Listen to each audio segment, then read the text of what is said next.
prove something to you, that if you would just trust me, come on somebody, if you would just trust me, if you would just lean on me. I know that you can't see it, but I'm trying to prove something to you, that in the process that is going to allow your faith to excel and go beyond. Now unto him who is able to do exceedingly abundantly above all that you can ask or think, according to the power that worketh in you.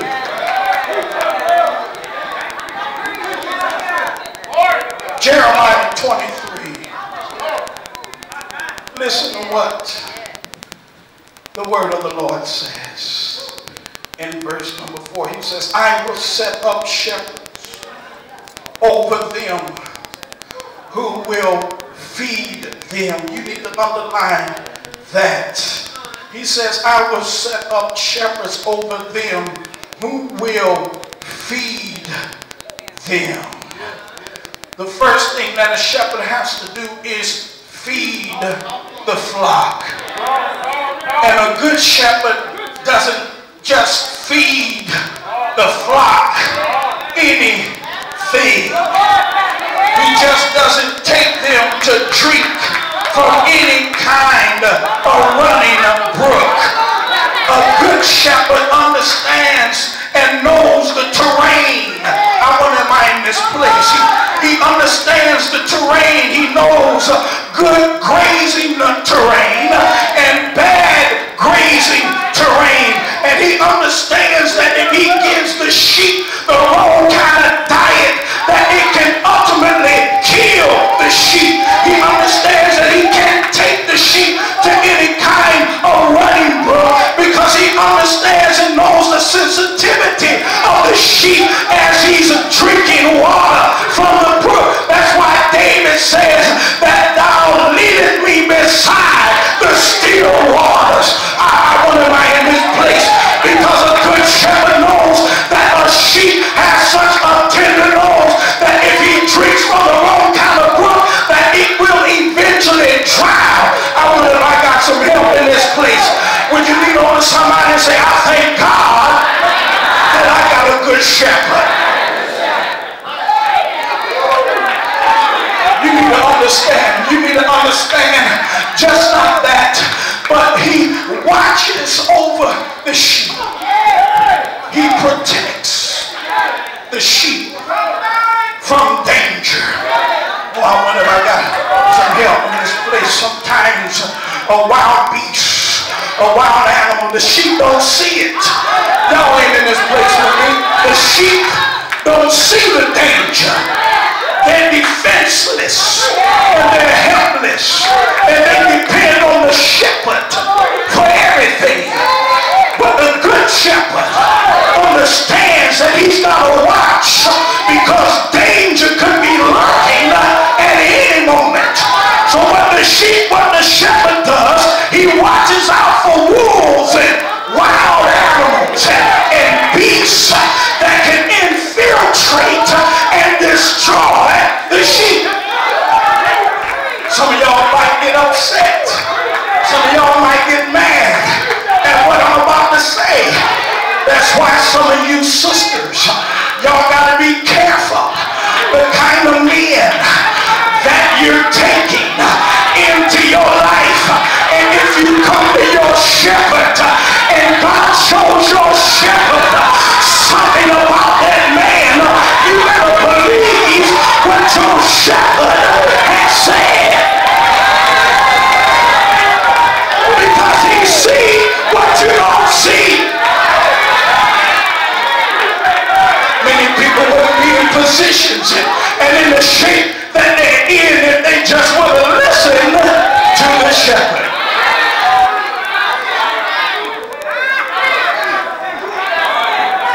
I see what you don't see. Y'all ain't in this place with me. God shows me what he don't show you. But he sends you to come get the confirmation, because he's already put it in your spirit. But because you're so in love, you can't see it, and you're trying to cover it up. You said, I'm trying to come on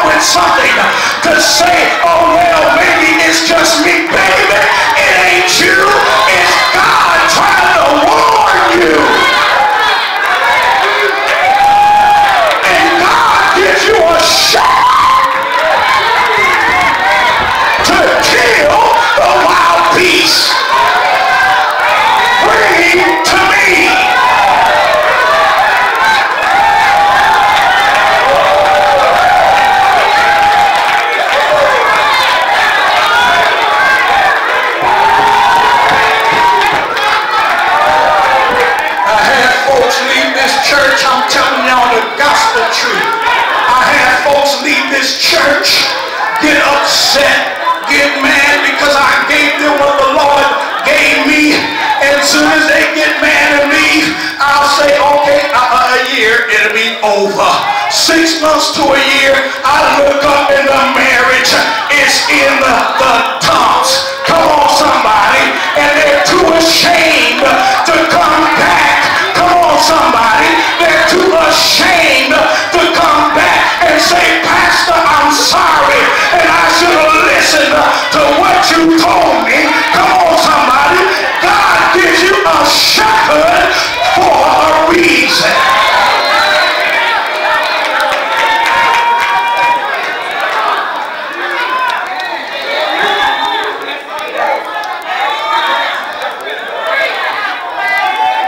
Watch this. Have a seat. Grab your Bible. Watch this. I'm talking about faith. I'm still talking about faith.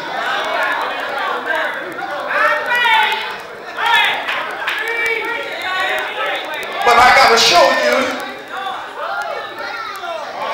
that you got to have a pastor, a shepherd, who plays a vital important role in the increasing, the development, the inception, your beginning state of growth in faith.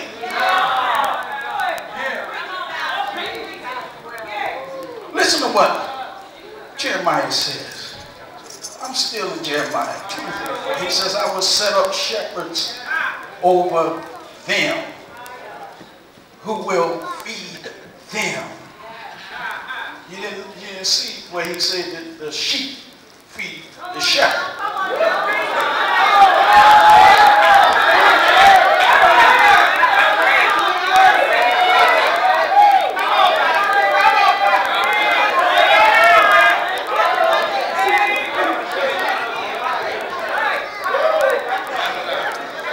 But he says that the shepherd feed the sheep. At least that's what my Bible says. Now, I'm not saying that God does not give you anything, because God talks to all of us. Are you all with me? But when you try to step over in my area, you're hearing a voice, but it's not the voice of God.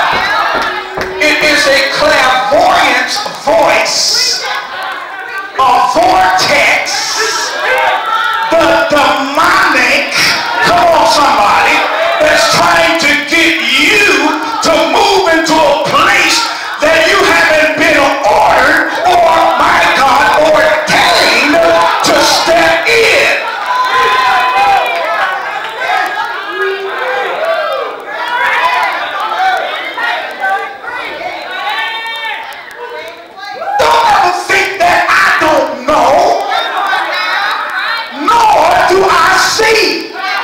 Because I don't move the way that you think that I should move. Because I don't move according to you, but I move according to God.